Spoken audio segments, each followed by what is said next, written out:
हालांकि मैंने उन्हें इजाजत दे दी है कि अगर वो या उनमें से कोई चाहे तो मुझसे अलैदगी इख्तियार कर सकती। तुम्हें ज्यादा से ज्यादा शादियां किसने और कितनी की हैं? मैंने पूछा। यूं तो फोमा की बीवियां ही ज्यादा होती हैं। मेरे बाप के बाप ने 102 शादियां की थी और इनमें से एक भी बीवी को नहीं छोड़ा था। औलाद की क्या पोजीशन रही, लातादाद, जिनकी सही गिनती वो खुद भी नहीं जानता था। खूब, तुम्हारी कोई औलाद नहीं थी?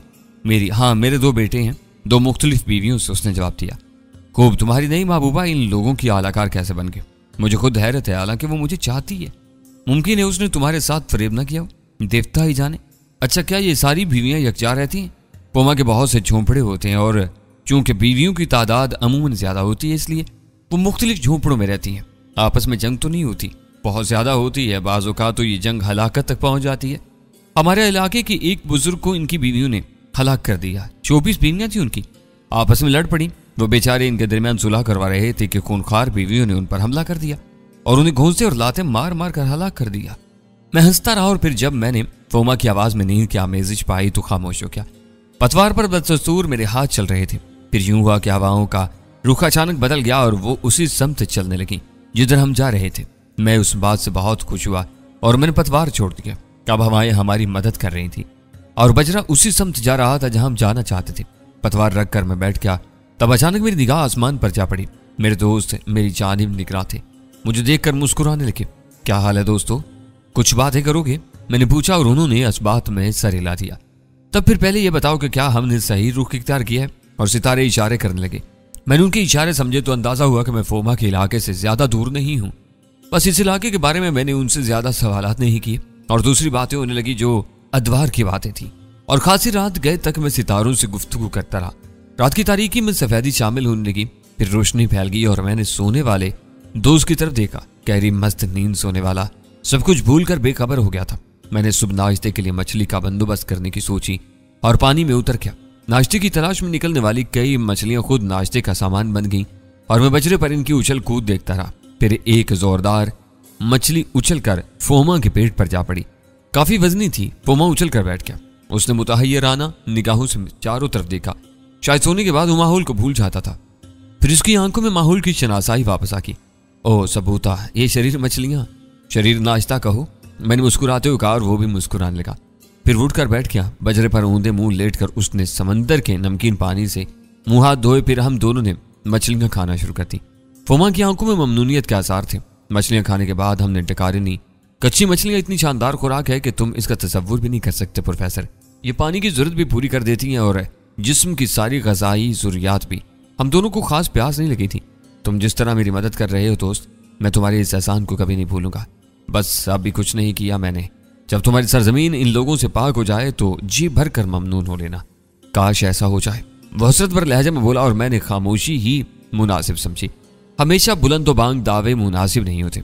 जो होगा देखा जाएगा। और फिर काफी देर तक खामोशी छाई रही। फोमा किसी सोच में डूबा हुआ था और फिर अचानक चौंक पड़ा। अरे ये बजरा कैसे चल रहा है? क्या हमने समत बरकरार रखी है?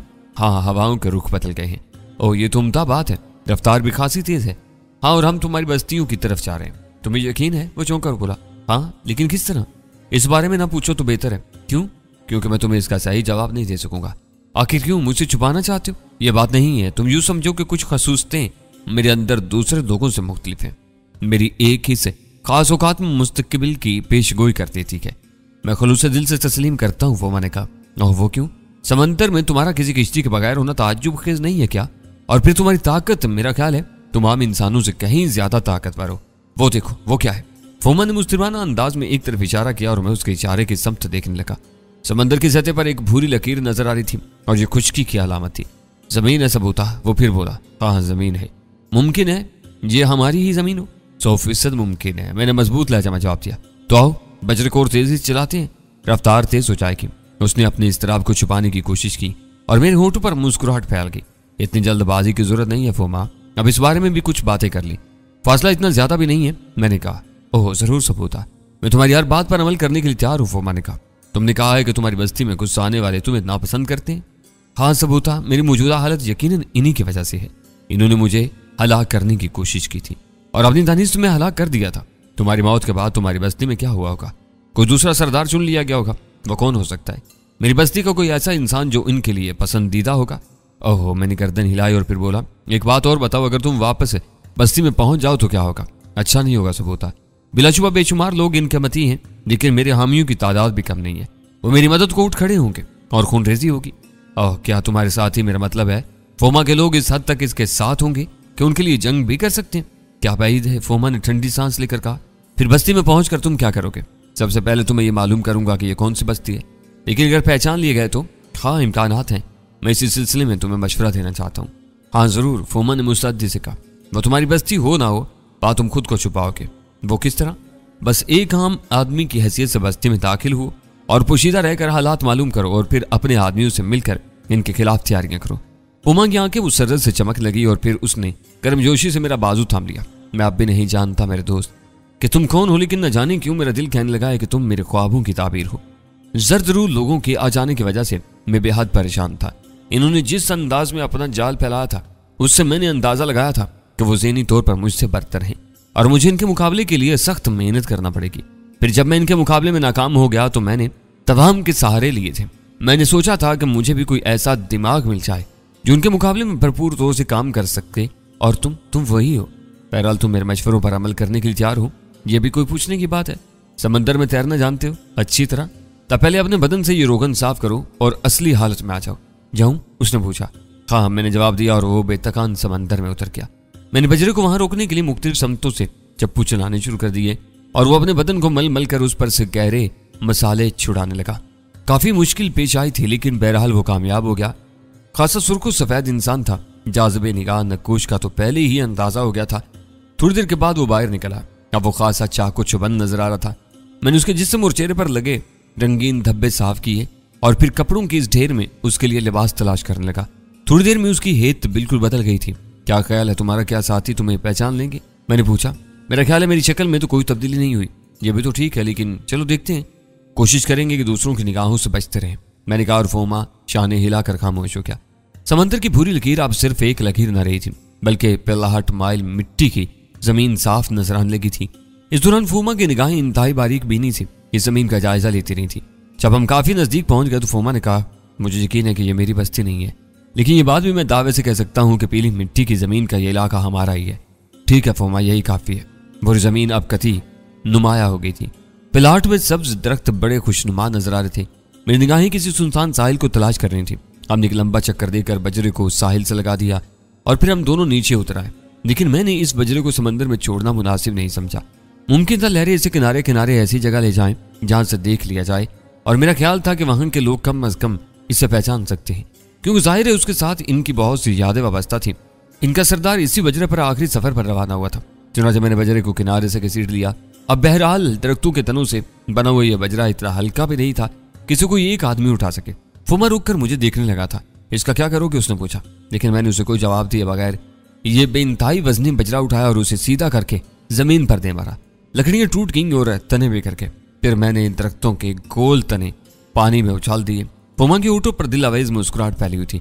उसने कदम आगे बढ़ाकर कहा, मेरा ख्याल है तुम यहाँ कोई निशान छोड़ना नहीं चाहते। हाँ, जब तक हम हालात का जायजा ले लें अपने आप को पोशीदा रखना होगा। बिल्कुल ठीक, मैंने कहा था ना कि इनके मुकाबले के लिए मुझे इन्हीं जैसे किसी दिमाग की जरूरत है।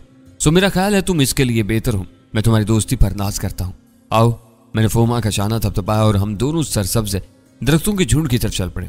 दरख्तों के झुंड की दूसरी जानब एक छोटी सी झील नजर आई और फोमा पानी पीने के लिए बेचैन हो गया।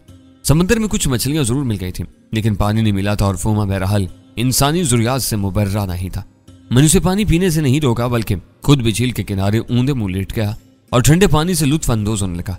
थोड़ी देर के बाद फोमा तरोताजा हो गया था। फिर वो गहरी सांस लेकर मेरी तरफ देखने लगा। अब क्या किया जाए? आओ आबादी में चलते हैं, चलो, उसने कहा और हम दोनों चल पड़े। रास्ते में मैंने उससे पूछा, क्या तुम इस बस्ती के बारे में कोई अंदाजा लगा सकते हो? अभी तक नहीं, लेकिन यह बात मैं जरूर कह सकता हूँ कि यह फोमा कबाइल का इलाका है। चलो खैर, आबादी में चलकर पता चल जाएगा कि कौन सी बस्ती है। तब मैंने इस आबादी का पहला मकान देखा। जिन मकानों को फोमा ने झोंपड़ा कहा था वो तो बड़ी उम्दा साख्त के थे। पीली मिट्टी के अंदर कोई घास मिलाई गई थी और उसे ये मजबूत मकानात तामीर किए गए थे। इन मकानात की एक मखसूस तरतीब थी। फोमा की आंखों में एक अजीब सी चमक थी, एक अनोखा असर था और बहरहाल ये एक फितरी चीज थी। ये उसकी बस्ती थी, इसका इलाका, इसकी मलकियत, जिससे उसे महरूम कर दिया गया था। जाहिर है इसे इसका दुख होना ही चाहिए था। इन लोगों से नफरत होनी चाहिए थी जिन्होंने इसे इन बस्तियों से महरूम कर दिया था। हमने बस्ती से दूर का रुख इख्तियार किया और इसका चक्कर लगाने लगे। हम इसका जायजा ले रहे थे और फिर तवील तर चक्कर लगाने के बाद हम एक जगह रुक गए। फोमा ने कहा, अगर मेरा अंदाजा गलत नहीं है तो इस बस्ती का नाम स्काई है। तुम्हारी बस्ती है? हाँ, इसने जवाब दिया। और अगर ये स्काई बस्ती है तो यहाँ के लोग 100% मेरे वफादार हैं। तुम्हें यकीन है? बेशक, लेकिन इसके बावजूद मैं चाहता हूँ कि किसी से इसके बारे में मालूमात हासिल कर लूँ। इससे पहले इस बस्ती में आए हो? हाँ, एक बार। बस्ती का मुदब्बिर हाकुम मेरा खसूसी वफादार है।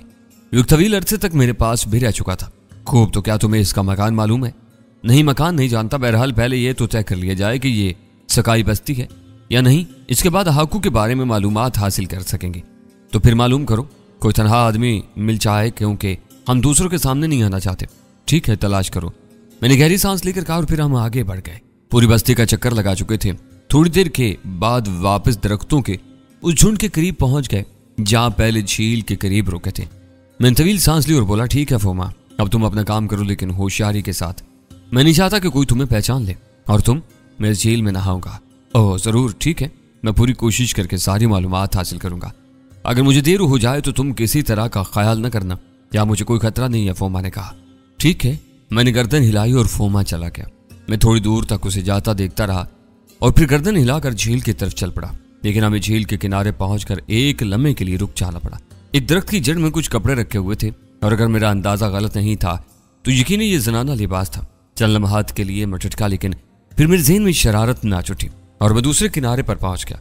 फिर मैंने अपना मुख्तसर सा लिबास उतारा और आहिस्ता से झील में उतर गया। झील के दूसरे किनारे पर मैंने एक सफेद बदन पानी की गहराई में देखा। मैं सतह के नीचे उसकी तरफ बढ़ने लगा। फिर इस वक्त उसे मेरी मौजूदगी का एहसास हुआ जब मैं उसके नजदीक पहुंच चुका था। इंतहाई संडोल बदन की तंदुरुस्त और तवाना लड़की, और अचानक ही उसे मेरी मौजूदगी का एहसास हुआ तो वो पानी में मछली की तरह गोता लगा गई। वो खुद को छुपाने के लिए झील की गहराइयों में उतर गई और मैं चाहता तो उसे झील की गहराइयों में भी पकड़ सकता था, लेकिन बहरहाल ये बात ज्यादा अच्छी नहीं थी। यूं भी शफाफ पानी में वो खुद को छुपा नहीं पा रही थी और मैं इस समत में पहुंच गया था जहां उसका लिबास रखा हुआ था। वह लिबास के हसूल के लिए उसे इसी तरफ आना पड़ता। मैं सतह पर उसे देखता रहा।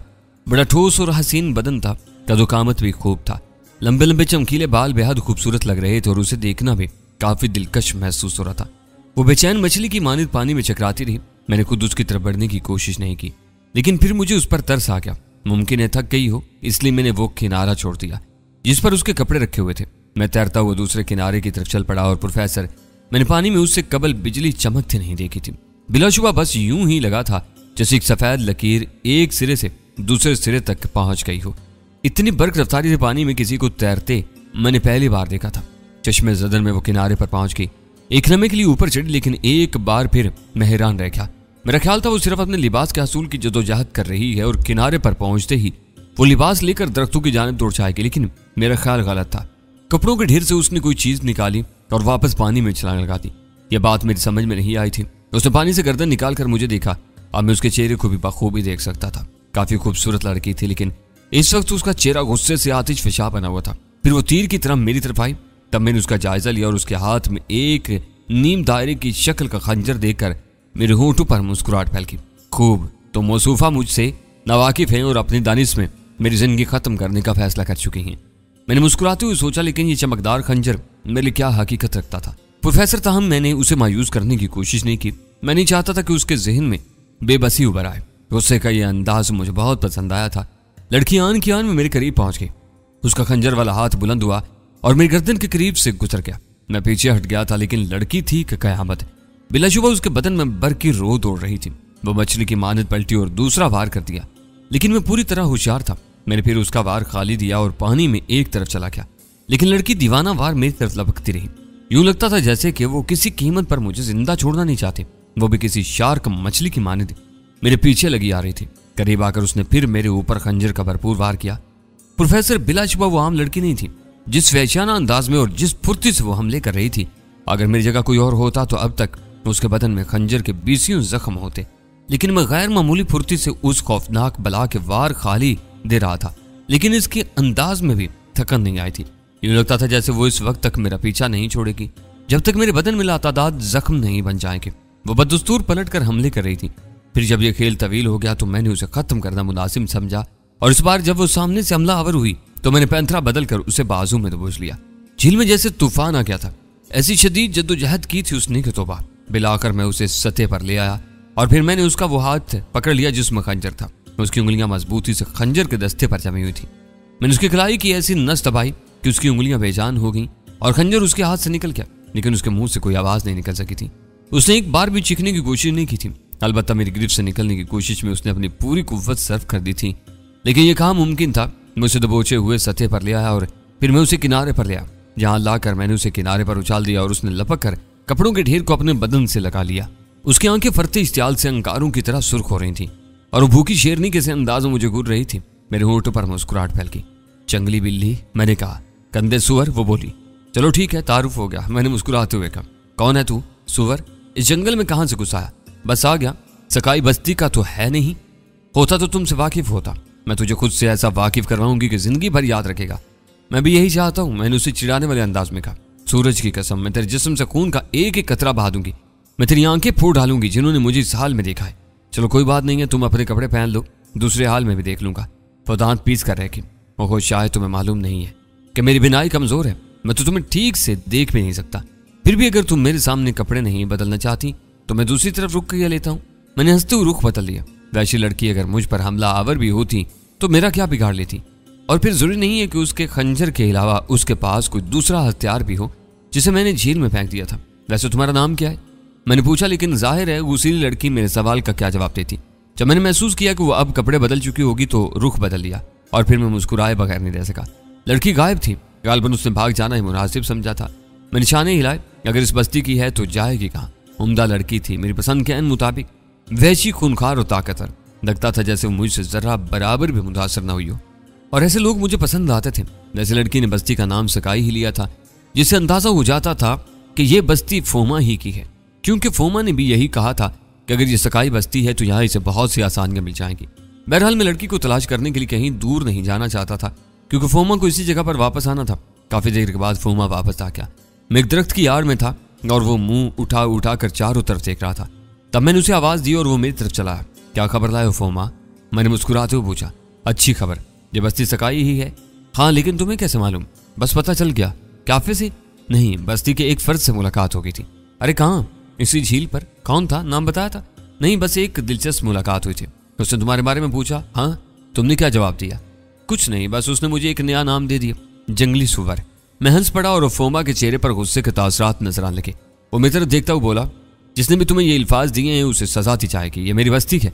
अरे नहीं फोमा, मैं नहीं चाहता कि उसे सजा मिले। क्यों? इसलिए कि खूबसूरत लड़कियों को सजा देना सबसे मुश्किल काम है। लेकिन लड़की? हाँ। यहाँ क्या कर रही थी? झील में नहा रही थी। ओह, फोमा मुस्कुरा पड़ा। तब तो तुम्हारी यहाँ आमद एक नेक शगुन है। शायद उसने गुस्से में तुम्हें जंगली सुअर कहा होगा। हाँ, और मैंने उसे प्यार से जंगली बिल्ली कहा था। वाह, कहा तुम्हारे पास भी एक अच्छी खबर मौजूद है। फोमा हंसता हुआ बोला। यही समझ लो। और अब तुम सुनाओ, तुम क्या खबर लाए हो? मेरी यहाँ काफी मुश्किलात है। फोमा बोला। क्या मतलब? मुझे शुबा है कि यहाँ के बहुत से लोग मुझे जानते होंगे। जानते हो बस्ती के दरमियानी चौक में मेरा कितना बड़ा मुजस्मा नस्ब है, और पत्थरों से तस्वीरें बनाने वाले ने मेरे नकुश इस तरह उजागर किए हैं कि जरा भी फर्क नहीं है। खूब, इसका मतलब है इनके दिलों में तुम्हारी मोहब्बत है। खा, मेरी बस्ती के लोग मुझे बुरा नहीं समझते, फोमा ने कहा। बहरहाल तुमने क्या मालूम किया? बस ज्यादा घूमने की हिम्मत नहीं हुई। पहचान लिए जाने का खतरा था और तुम्हारे कहने के मुताबिक मैं नहीं चाहता कि मुझे पहचान लिया जाए। तुम्हें अपने दोस्त के बारे में मालूम नहीं हो सका? नहीं ज़ुबैदा, मैंने ऐसी कोई कोशिश नहीं की। अच्छा, क्या तुमने बस्ती में किसी जर्द रूह इंसान को देखा? नहीं, अभी तक कोई नजर नहीं आया। फिर अब क्या इरादा है?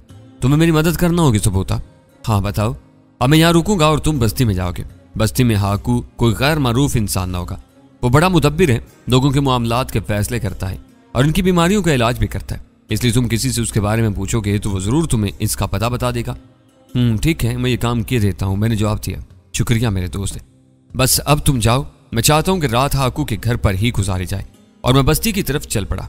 मेरे बदन पर मुख्तसिर लिबास था जो बस्ती के लोगों के लिबास से मुख्तलिफ था, और मैं सोच रहा था कि कहीं लोग मेरी तरफ मुतवज्जा ना हो जाए। लेकिन बस्ती के करीब पहुंचकर मेरी मुश्किल हल हो गई। कच्ची मिट्टी और घास फूस के बने हुए एक मकान के पीछे बहुत से कपड़े पड़े हुए थे। गालबन इन्हें धोकर सुखाने के लिए डाल दिया गया था। बात अच्छी तो ना थी, लेकिन जरूरत पूरी होनी चाहिए थी, अच्छी हो या बुरी। चुनाचे मैंने एक मोटा और गंदे से रंग का बड़ा कपड़ा उठाकर सर पर डाल दिया। मेरा बदन काफी हद तक छुप गया था, यहाँ तक कि चेहरा भी। इस तरह मैं बस्ती में दाखिल हो गया। कच्चे पक्के मकानात की ये बस्ती काफी तरतीब से आबाद थी। छोटी छोटी गलियों में जरूरत का सामान भी फरोख्त हो रहा था। गोया ये लोग इतने बसेमांदा भी ना थे। और दुनिया की बढ़ती हुई तहजीब को अपनाए हुए थे, जिंदगी गुजारने के ढंग अच्छी तरह जानते थे। मैं बस्ती के दरमियान घूमता रहा और फिर एक सुनसान सी जगह, जब मैंने ज्यादा लोग न पाए तो रुक कर दरमियानी उम्र के एक शख्स को जा लिया। वो मुझे नजदीक देख कर रुक गया था। क्या तुम मुझे हाकू के मकान तक पहुंचा सकते हो? मैंने लरजती आवाज में कहा। ओहो, शायद तुम बीमार हो। हाँ, मगर मुझे सख्त बुखार है। आओ मेरे साथ हो, मैं तुम्हें वहां पहुंचा दूं। इस शख्स ने हमदर्दी से कहा और मैं उसके साथ चल पड़ा। मेरा हमदर्द जरूरत से ज्यादा ही इंसान दोस्त था। रास्ते में मैंने उसे पूछा कि हाकू का मकान कितनी दूर है, और उसने मुझे दिलासा दिया कि बस आया ही चाहता है। मैंने उससे कहा कि मुझे दूर से ही बता दे, लेकिन मासूम इंसान मुझे बूढ़े हकीम के पास ही छोड़ कर रहा और हाकू मुझे देखने लगा। कुछ और लोग भी उसके पास बैठे हुए थे और वो इनके लिए दवाएं तजवीज कर रहा था। अब मैं यहाँ आ गया था तो इस तरह वापस नहीं जा सकता था। थोड़ी देर के बाद मेरी बारी आई और हाकू ने मेरी तरफ देखा। मेरे नजदीक आ जाओ, उसने कहा और मैं उसके करीब पहुंच गया। क्या बात है? उसने पूछा। शायद बुखार है, मैंने जवाब दिया। हाथ आगे लाओ, क्या सर्दी भी महसूस हो रही है? सख्त, मैंने जवाब दिया और उसने मेरी कलाई पकड़ ली और फिर मेरी नब्ज पर हाथ रखते हुए उसके चेहरे पर हैरत के आसार फैल गए। अपना चेहरा खोलो, उसने कहा। मुझे सर्दी? नामुमकिन। उसने दरमियान से बात काटी। मगर कैसे? तुम बीमार नहीं हो? बिल्कुल नहीं हो, मैं दावे से कहता हूँ। ठीक है, तब मैं जाऊं? बराए करम रुक जाओ। ये क्या है? नहीं, मैं तुम्हें इस तरह नहीं जानता। तुम मेरे इल्म में एक अनोखा इजाफा हो। अजीब बात है, मैं बीमार हूं और तुम मेरी बीमारी पर तवज्जो देने के बजाय अपने इल्म में इजाफा करो। कलाई से नौजवान मालूम होने वाले दोस्त, अगर तुम बीमार निकलो तो मैं अपना चेहरा हमेशा के लिए स्याह करने को तैयार हूँ। इस बात का मैं क्या जवाब दूं? बराए करम मेरे साथ अंदर आओ, उसने कहा और फिर दूसरे लोगों से बोला। तुम लोगों को कुछ देर इंतजार करना होगा। बेहतर है कि तुम फिर किसी वक्त आ जाओ। और लोग शायद इसका एहतराम करते थे। इनमें से किसी ने तारुज नहीं किया और उठ कर चले गए। आओ मेरे दोस्त। हाकू ने मेरा हाथ पकड़ तो कहा और फिर वो मुझे अपने मकान के अंदरूनी कमरे में ले गया, जहाँ अजीबोगरीब बर्तन रखे हुए थे। बैठने के लिए नशिस्तें भी थी। अब अपना लिबादा उतार दो, लेकिन मुझे सर्दी लगेगी। अच्छा। तो अपनी जगह से उठा और फिर उसने एक बर्तन के करीब जाकर एक शम्मा उठाई और बर्तन के नीचे रख दी। चंद साथ इस जगह खड़ा रहा, फिर बर्तन का मुंह खोल दिया। बर्तन से भाप उठने लगी और ऐसा ही लगा जैसे कमरे में आग लग गई हो। बेपनाह गर्मी हो गई थी। तब उसने मुस्कुरा कर मुझे देखा और बोला, अब चादर उतार दो, सर्दी नहीं लगेगी।